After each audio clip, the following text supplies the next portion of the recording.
Hey there, Brittany here. Before we dive into today's episode, I wanted to let you know about a special online mini training that I'm offering for free for a limited time. It's called Peace, Love, Stepmom. And not to toot my own horn, but beep beep, it's pretty freaking awesome. Peace, Love, Stepmom will give you the exact steps to take in order to create more harmony in your stepfamily without feeling like you have to walk on eggshells or bite your tongue or ignore your own needs just to keep the peace.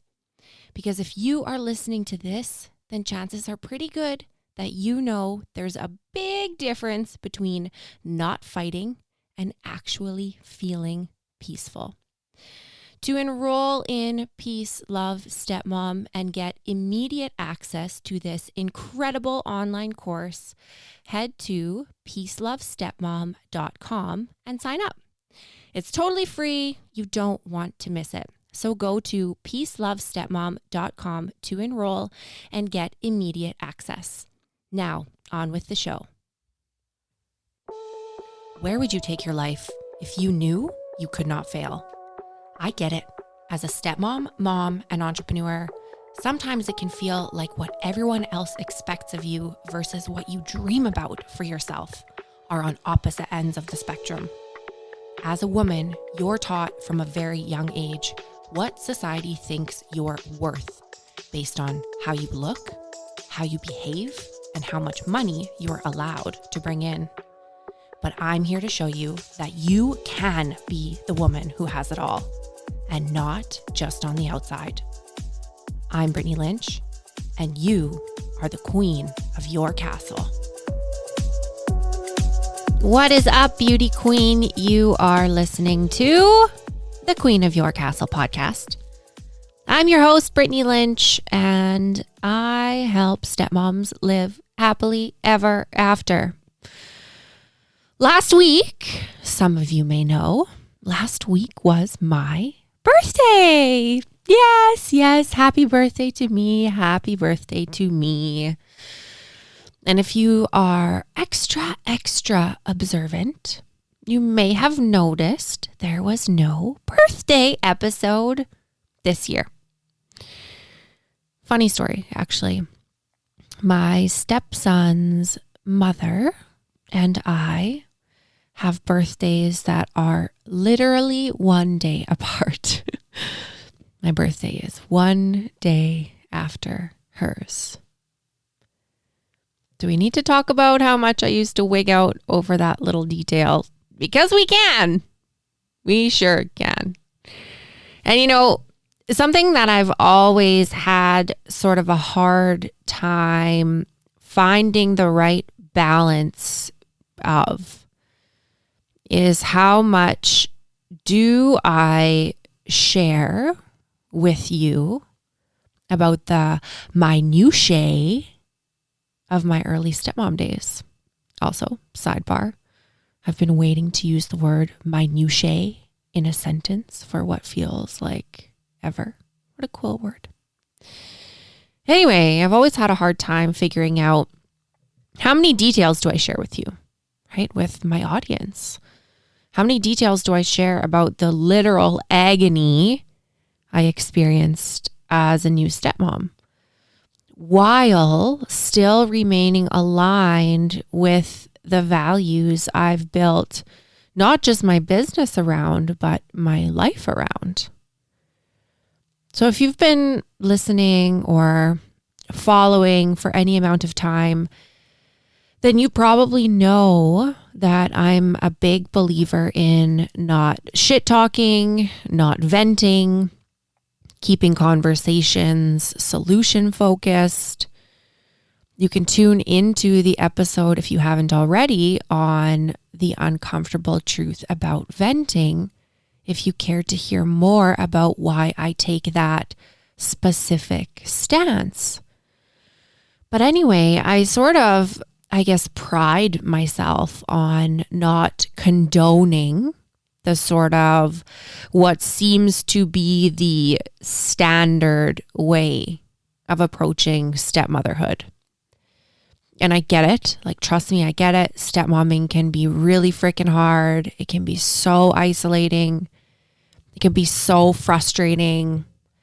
And it can feel like there's absolutely nobody in the world who gets it. So when you meet another stepmom or a group of stepmoms who understand your pain at the core of who they are, who wouldn't want to just vent or gossip or swap war stories or talk about all of the horrible things that have happened? But as validating as that can be, as good as that can feel short term, I've really never seen it do a whole lot of good in the long term. Now, I know that that's just a generalization, but from what I've seen, for the most part, talking about how hard it is to be a stepmom is not the golden ticket to loving life. In fact, it's usually quite the opposite. So here I am finding myself doing this delicate little dance, trying to figure out how much should I be sharing with you so that it feels relatable for you to listen, so that you know I have 1,000,000% been down in the trenches of stepmotherhood. But how do I do it in a way that drives home the message that there is so much hope? Hear me say that. There is so much hope. There were literally days, I say that way too much. I'm just realizing it. I apologize. I'll try not to.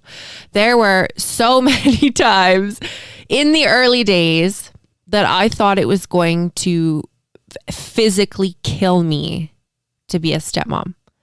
And I'm not actually being dramatic. I truthfully didn't believe that I could survive it. And if you asked any of my friends or any of my family what they thought, they probably would vigorously agree with that statement.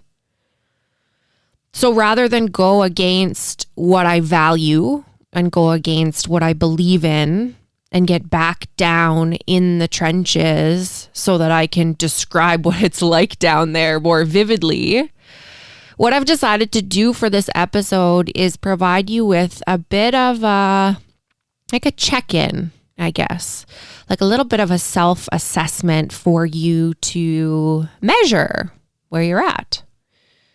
If you really want to commit to measuring your growth, then you might consider coming back to this episode once every few months, once a year, and comparing your answers between those 2 points in time.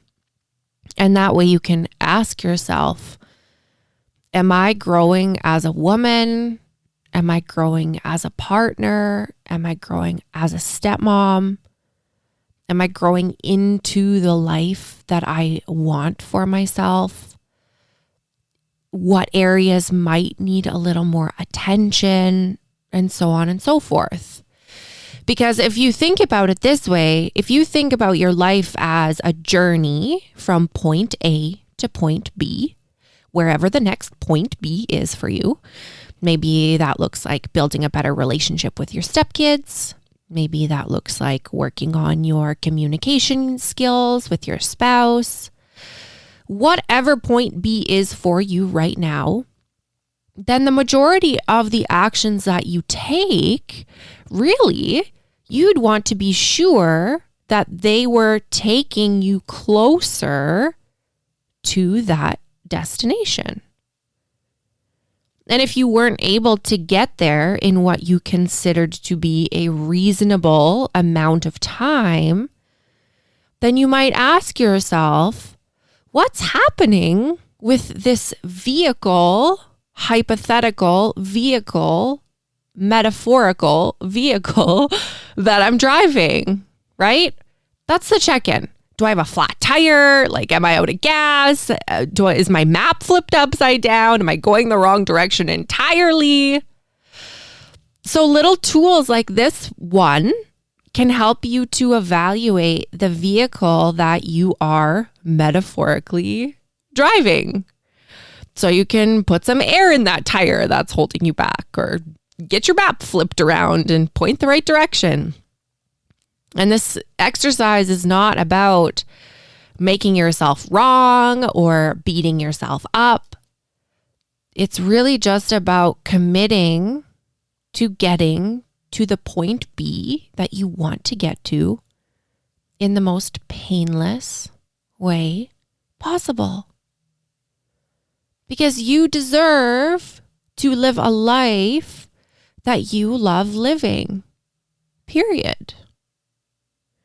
So what I'm going to do is go through the 3, I've narrowed it down to 3 of each for the sake of time. What I'm going to do is narrow down or go through the 3, I guess, kind of unhealthy versus 3 healthy ways of showing up as a stepmom. This is in no way, shape, or form an exhaustive list. And like I said, no matter where you're at, remember to treat yourself with compassion and with love. However you want to keep track of where you're at is fine, whether that's in a journal or a note in your phone or whatever that looks like. But the important thing that I would really, really invite you to do is to keep track in some way so that you can measure when you're growing.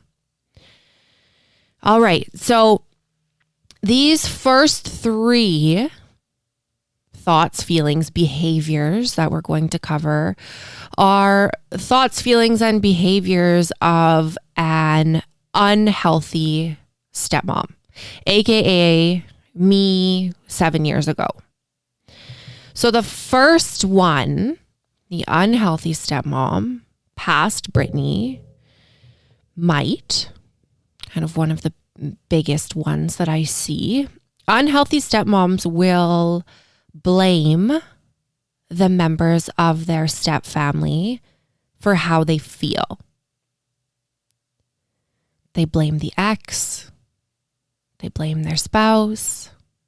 They blame the stepkids for how they feel.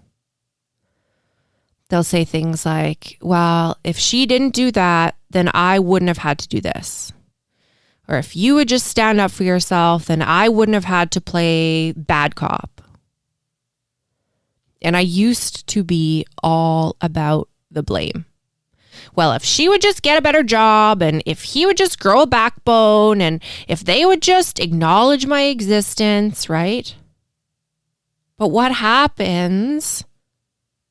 What's actually happening when stepmoms blame the other people in their stepfamily for how they're feeling? They're literally, there I go again. They're getting onto someone else's roller coaster and then wigging out when the roller coaster does a loop-de-loop that they weren't expecting. When you put yourself at the mercy of somebody else's thoughts, feelings, and behaviors, then what do you expect to feel?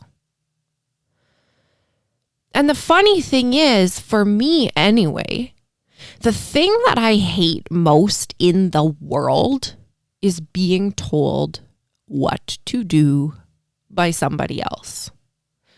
So how I managed to survive for so long underneath the thumb of other people's fickle emotions is beyond me. And that leads me to the next mistake that unhealthy stepmoms are making. The second mistake that unhealthy stepmoms are making is only being able to feel happy or feel at peace or feel quote unquote positive feelings is when things are going her way. Now, my moods, boy, they used to change like the tides. One minute I could be laughing and joking around and having a great old time. And the next minute my stepson would do something at the dinner table that would trigger me. And it was like a dark cloud would just envelop me and swallow me up. And I would just be sitting there in this pool of my own misery. And you best believe that everyone else around me felt how miserable I was. I made sure of it. I'd put my husband on silent treatment almost instantly. I would ignore my stepson. I would complain to my besties.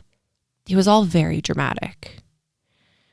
Now, how realistic was it for me to expect that everyone else would just act and say and feel and do exactly precisely what I wanted them to do, just so that I could stay feeling good?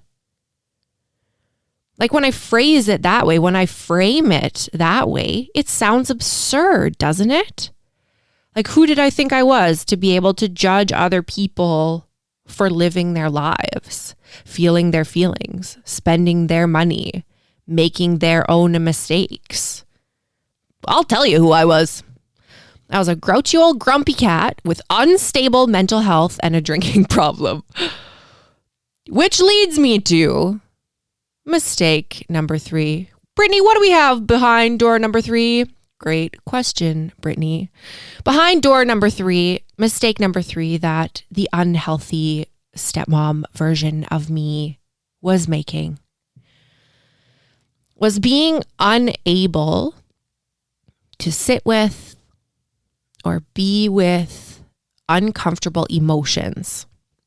So uncomfortable emotions are different for everyone, but for me specifically, those were emotions like jealousy, anger, envy, embarrassment was a big one for me, shame, big one, grief, sadness.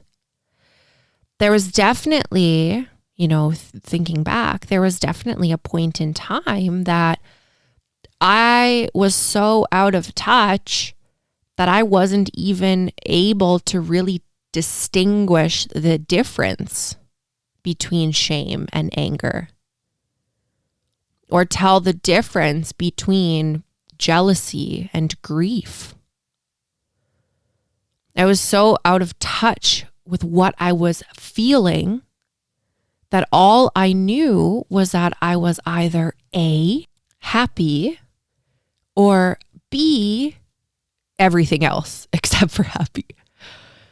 And anytime I felt anything in category B, I would lash out or shut down or try to numb myself. Because at that point in time, I didn't know what I know now about feelings, about emotions. I just knew it didn't feel very good to feel it. And I didn't know what to do with the way it felt in my body. So I was compelled to pick a fight with Seamus, or call my bestie and gossip, or do some shopping, or chug a bottle of wine. It seems so wild to me because I'm such a very deeply feeling person. And I'm so sensitive to other people's energy. And I can pick up on and perceive when there are shifts in other people's moods. So experiencing this range of emotions wasn't out of the ordinary for me, but rather I didn't know what to do with those feelings when I felt them of my own, in my own body. And I see this all the time in the unhealthy stepmom category, where it's like holy cannoli, Batman. Like, there are so many uncomfortable feelings circulating around this step family. And this stepmom is so disconnected from her body that she's quite literally, there I go again, losing herself. She's burying herself in all of the things that she can so that she doesn't have to exist as the person who she is. Exist living the life that she's living. I spent so many years being the opposite of present. I was so unconscious. I was so disconnected. And even though I may have tricked myself into believing that I couldn't get hurt if I didn't acknowledge what I was feeling, the truth was all I was doing was hurting. And so if you resonated with one or two or all of these, and you've acknowledged that you've resonated with them, then I want to tell you that I see you and the courage that it takes to do that. Because everybody wants change, but nobody wants to be the person who does the changing. And so when we acknowledge these mistakes as mistakes, when we acknowledge that these sorts of behavior patterns are keeping people sick and sad and stuck, then we get to take back that power to change that and create an even better life. Now, how do we go about creating an even better life? Well, by doing the opposite of those first three things. It sounds kind of harsh, doesn't it? Oh, you want to have a happy step family? Well, just do the opposite of what you're doing. I don't mean it like that. I love you. This is what I mean by do the opposite. Do the opposite of what I did. Okay, you're great. Do the opposite of what I did. Okay, here's on the flip side. On the flip side, here are 3 healthy ways that stepmoms show up. And when stepmoms show up in this healthy way, then magic can happen. That's when the self-love and the self-esteem and the self-compassion really get cooking. And the intimacy and the connection in relationships that we all crave can really flourish. And the focus of every day moves away from just trying to survive, just trying to make it to bedtime, to actually having the space and the time and the energy to do things that you love doing. And that's what I live for. That is what I live to do, is show stepmoms that yes, there is a light at the end of the tunnel, and it's very, very bright. No matter how dark it might feel in there, there is a way through, and it's very, very, very bright when you get to the other side. Now, the first of those ways of being for the healthy stepmom is, first of all, taking full responsibility for how you feel. Knowing, and more than just cognitively knowing, but fully embodying and understanding that the way that you feel has absolutely nothing to do with other people. When you recognize that other people might trigger you, and they might annoy you, and they might aggravate you, and they might hurt you, but at the end of the day, you and only you have the responsibility for how you feel. Now, just the other day, we went to drop my stepson off at his mom's place, and there was a for sale sign in her front yard. So I said to Seamus, "Oh, she's selling her house?"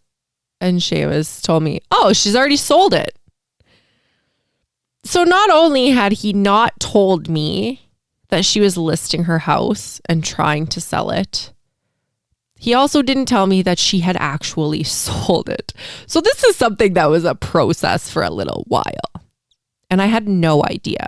Like I had zero idea that she was moving.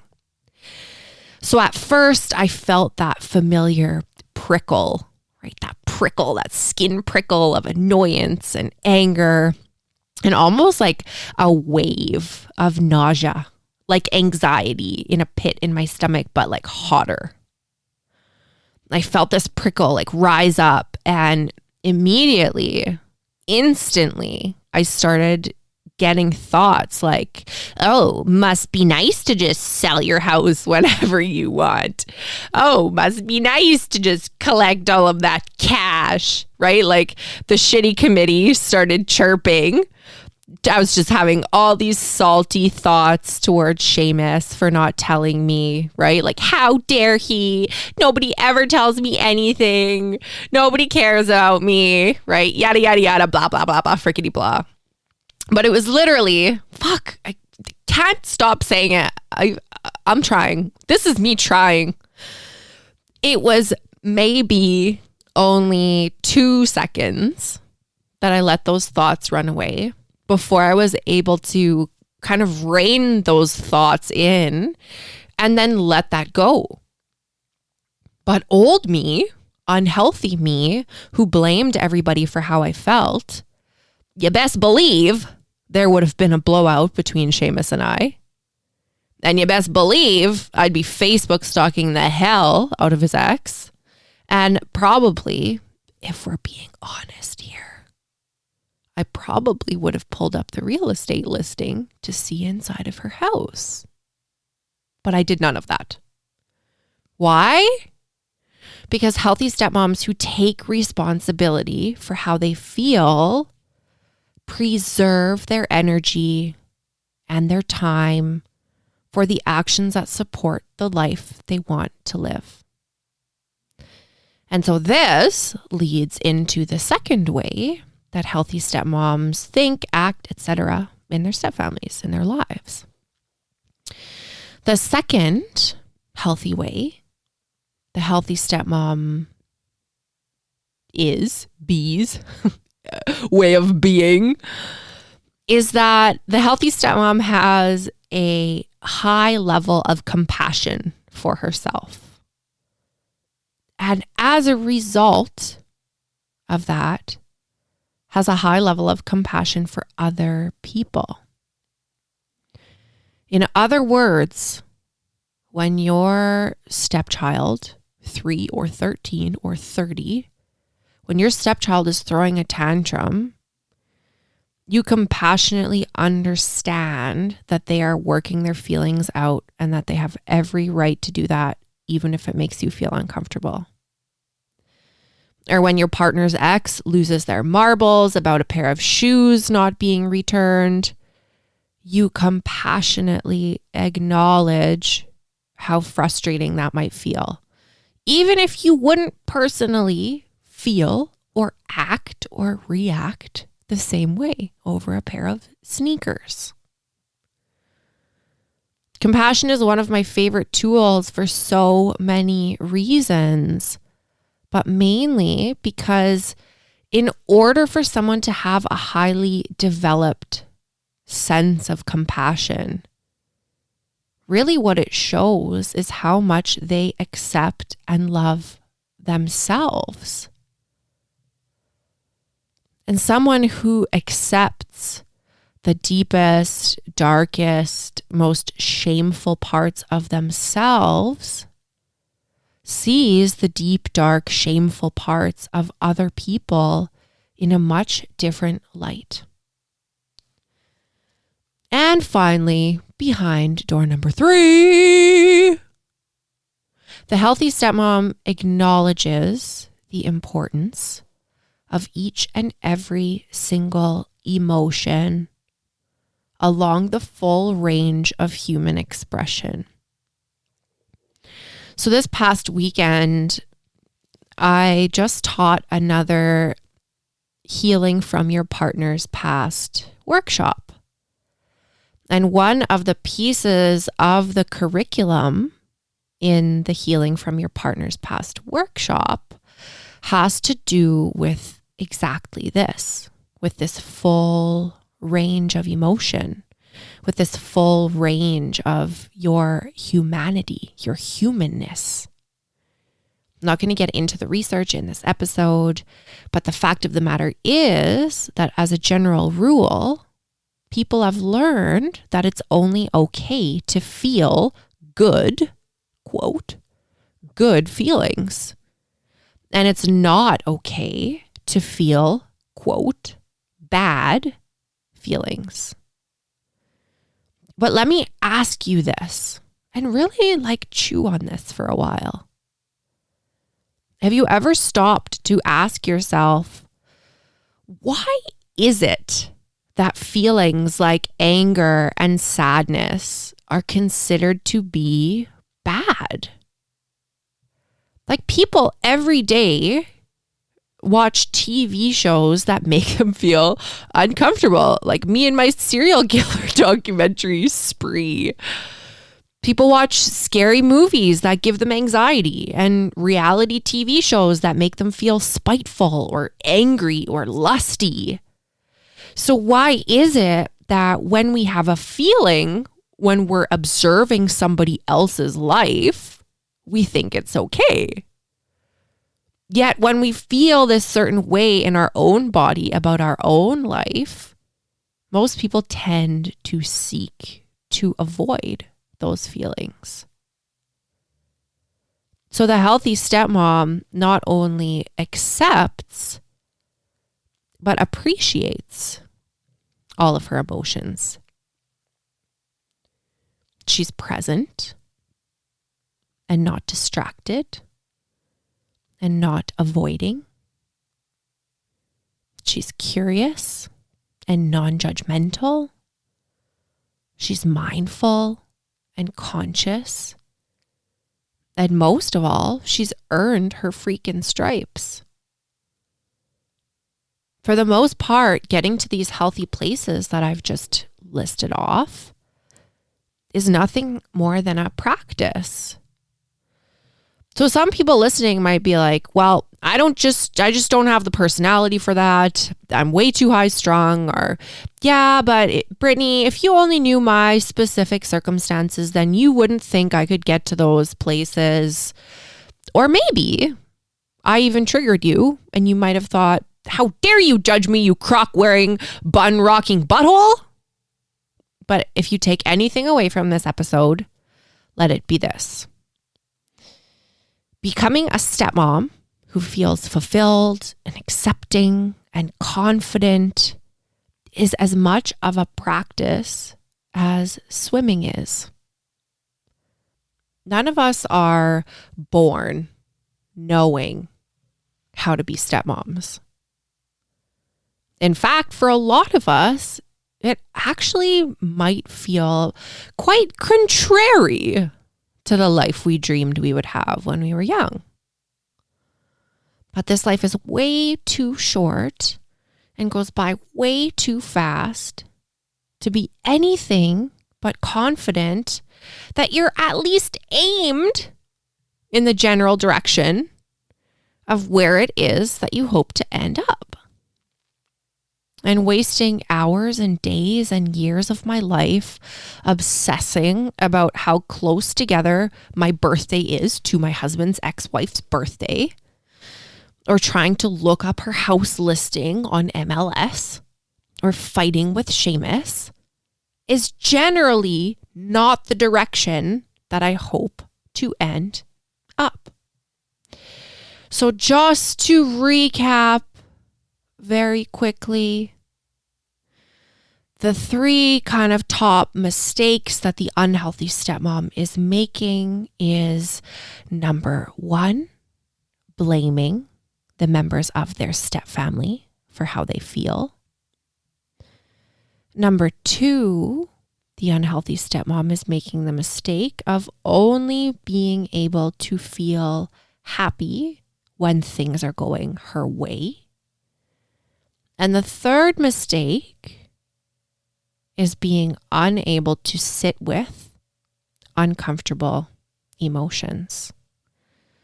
And on the flip side, the healthy stepmom, first of all, takes full responsibility for how she feels. Second of all, has a very highly developed sense of compassion for herself. And finally, the healthy stepmom acknowledges the importance of each and every single emotion along the full range of humanness. So, keep going. You've got this. I believe in you. I know that it can be hard, but it's a practice. It's a skill. It's not a trait that you're born with. Being a good, happy, confident stepmom is not a trait that some people are born with and some people just don't have. It's a practice. And the light at the end of the tunnel is really and truly and honestly there. So keep going, because you, my queen, you deserve an even better life. I hope this episode got your wheels turning and showed you just how powerful you are. I would invite you to take 30 seconds and tap subscribe to this podcast.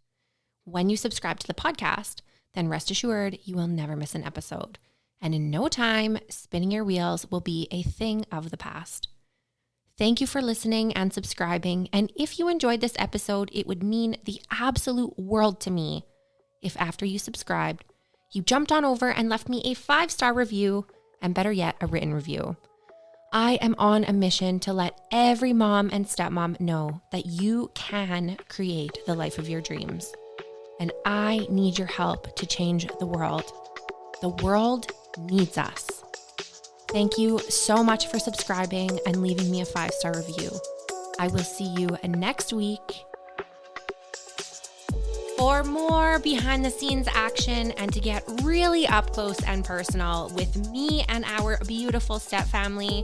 Jump on over to Instagram and follow me at The Step Queen. Don't be shy. Send me a DM. Tag me in your posts. Tag me in your stories. Let me know what you're up to and what about the podcast has been blowing your mind. I cannot wait to get to know you better, and Instagram is my jam. I love you so much. I love you so much. Make it rain, girlfriend.